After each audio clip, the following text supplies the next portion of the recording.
Merci, Monsieur le Président.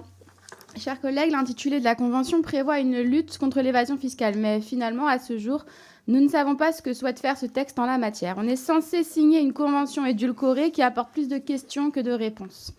Et pourtant, près de la moitié des profits détournés vers des paradis fiscaux ont atterri dans des pays de l'Union européenne en 2019. Et là, on ne parle pas des miettes que vous économisez sur le dos des APL, par la suppression de postes dans la fonction publique ou par le retrait des aides sociales aux étrangers. On parle de 9 milliards de budget amputés à l'État français. Oui, l'Union européenne abrite de nombreux paradis fiscaux que l'on songe à l'Irlande, aux Pays-Bas ou au Luxembourg. Et notre gouvernement préfère fermer les yeux. De fait, s'il était motivé par la lutte contre l'évasion fiscale, il n'aurait pas supprimé 1600 emplois à la Direction générale des finances publiques depuis 2017, qui avait déjà été bien attaqué sous la mandature précédente. Il aurait en revanche mis fin au verrou de Bercy.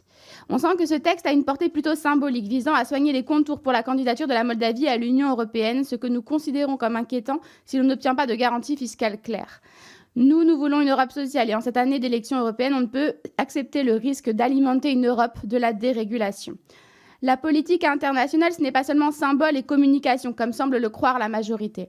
Ce que nous faisons ici aura des conséquences. Nous risquons de créer une nouvelle niche d'évasion fiscale et par ricochet d'alimenter l'extrême droite déjà bien florissante et à ce sujet, on ne remercie pas la Macronie.